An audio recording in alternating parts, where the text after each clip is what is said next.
Bakunzi ba El Bishasha, amahoro neza aho muherereye, nizere ko mukomeye, nizere ko mumerewe neza, nizere ko mubandanya mumayininga. Hanyuma uno musi nashaka kubabwira ikintu cerekeye amapi, ingene ushobora kuronka amapi menshi. Harya kuri application ukiyugurura, hariho ahantu ubona karya gafresh ko kumina, karakwandikira ko uri kumina 0,01 pi par heure. Aho ni mu gihe uba ukora wenyene ata wundi muntu mumayininga hamwe, kiretse uwakwumvise uba ufise 0,01 pi par heure. Bisigura ko kugira uronke pi imwe bigutwara imisi 5. Imisi 5 rero niyo ikenewe kugira ushobore kuronka pi imwe. Ariko nagira ndababwire yuko hari ubuhinga ushobora kugira ugasanga urashobora kuronka pi zirenga 10 ku musi umwe. Muti bigenda gute? Hari utuntu twinshi mugende mufyonde harya ho kumina, hanyuma mufyonde kuri karya kabuto, ko kumina kaba gasa n'urwatsi rubisi, kaba gasa na vert, ufyondeko hanyuma winjire indani. Umaze kwinjira indani niho uca ushobora kubona rero ibintu bishobora gutuma uronka vitesse niniya, umina kuri vitesse niniya. Hakuronka pi imwe mu misi 5 ugasanga uraronse pi nyinshi mu mwanya mutoyi. Icambere rero gituma uronka pi nyinshi nuko ufata imashini yawe, aho ni ku bantu bafise ordinateur, mukayigira ico bita node.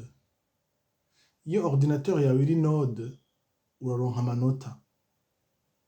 Amanota rero uronka atuma uronka pi nyinshi. Je nivuze nko nk'akarorero, jewe ndonka pi 12 ku musi. Pi 12 ku musi ndazikesha kuba naralokinze, kuba naraveruye amapi yanje, nkavuga nti imyaka 3 itaheze ntaco nzokorako. Ikindi naco gituma jewe amapi aza ari menshi nuko hari abantu benshi tumina hamwe. Hari abantu benshi nabwiye uwo mugambi barawumva. Hari abantu barenga 30 personnes, hari abantu 30 nasiguriye uwo mugambi barawumva. Abo bantu rero kubera tuba turiko tumina hamwe, nanje ndiko ndamina, vitesse iraduga. Ivyo vyose urashobora kuvyirabira winjiye ufyonze kuri irya bouton indani. Irya bouton yo kumina nyene, irya bafyondako. Imaze gusa na vert ugafyonda indani, urashobora kubona ivyo vyose ndiko ndakubwira, n'ingene biri calculé, n'ingene babiharura. Ariko ico nje kubabwira ngaha ni igiki? Ni ikintu coroshe cane uno musi. Ushaka amapi menshi, fata, nimba ufise ordinateur uyigire node. Uti bayigira node gute? Navyo nyene ni ibintu vyoroshe. Installa P-Node. P-Node bayinstalla iri kuri site ya minepi.com, hanyuma ugashobora kuyironka iyo application. Umaze kuyinstalla baca bagusaba akandi kantu winstalla, agaprograme bijana kitwa Docker. Docker rero niyo ituma ushobora kubigira, mugo urumva nta bintu bigoyemwo.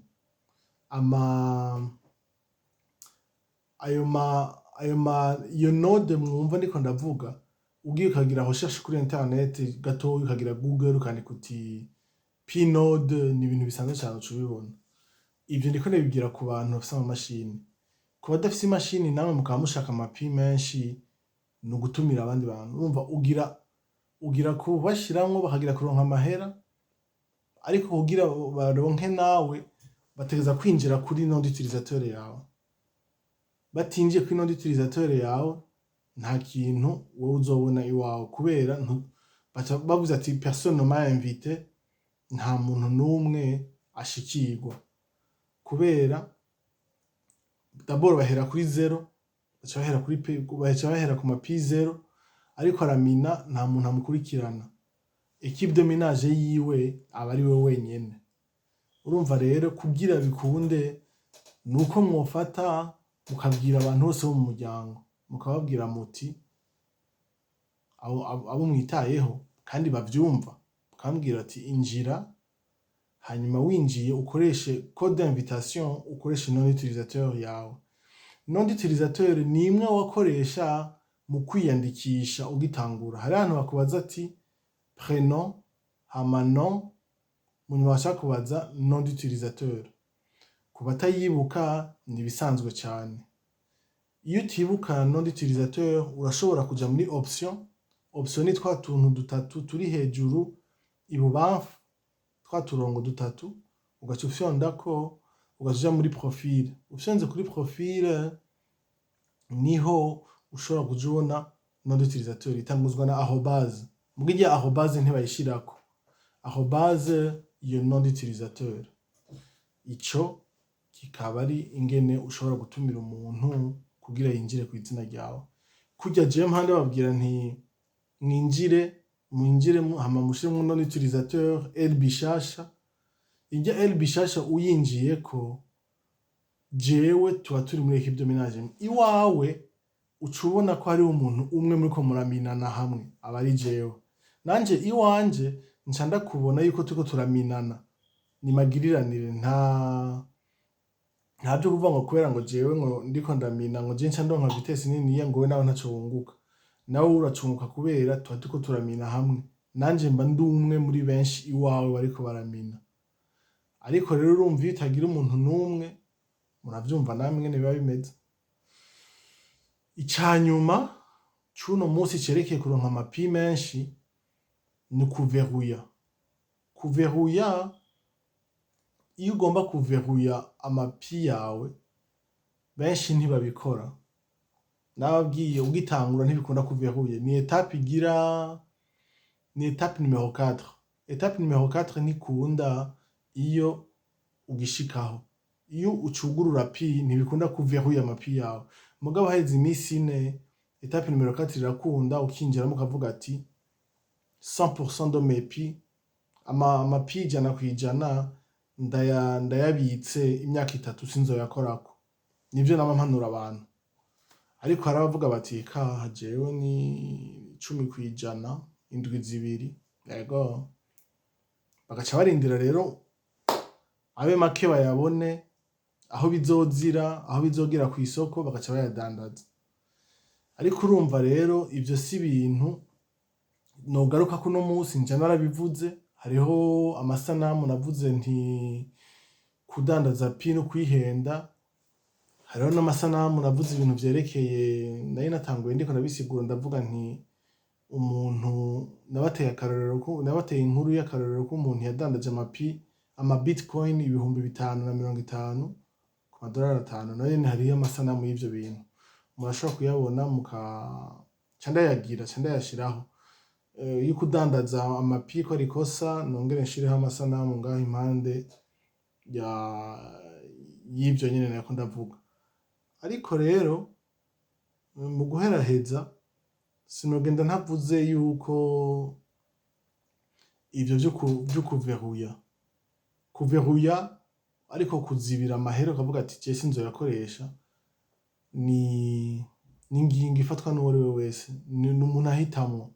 Sinje kubabwira ngo mubigire ku nguvu, ariko mwagenda bamenyeshe yuko iyo uyazibiye ukavuga ati sinzoyakorako, navyo biratuma uronka amapi menshi ku munsi. Navyo biratuma uronka amapi menshi ku munsi. Urumva si ikintu ugize atanyungu irimwo, kuko urumva wemeye kuzomina udakorako, ni cemeza ko uba ufitiye ukwizera ayo mapi. Uravuga ati jewe ndayafitiye ukwizera yuko azogira ico amaze muri kazoza. Urumva uba uhejeje kwerekana yuko na wewe uyo mugambi wa pi urawushigikiye, kuko uravuga ati na jewe naho bizoja ku isoko imyaka 3 idaheze sinzokorako. ico rero ni ikintu gihambaye cane kuko gisigura yuko ari ibintu bizokora kandi wizeye ufitiye mbese bivuga ngo iki ni ikintu cemeza yuko na wewe uyo mugambi si ibintu winjiyemwo vyari ivyo gutomboza, ni ibintu winjiyemwo uvuga ati na jewe ndabizi ko vyoteza gukunda.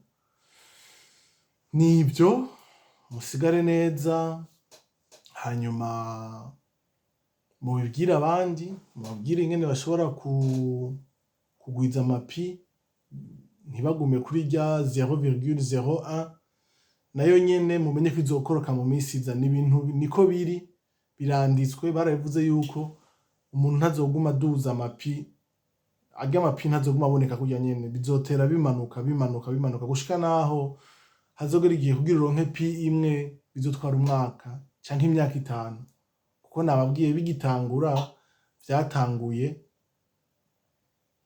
vyatanguye ari pi imwe kw'isaha imwe canke pi imwe ku masaha 2, amapi menshi ku musi umwe, ariko uno musi pi imwe ni imisi 5, murumva ko bitera bigora kuyiboneka. Mu misi iza rero pi imwe izogora kuboneka kurusha, bizotera bikoroka bitwara imisi myinshi kugira ubone pi imwe. Urumva rero ico nobabwira nuko mumine bigishoboka, mwongere mugwize imigisha ituma mubona amapi menshi. Ahasigaye like, comment na share. Peace.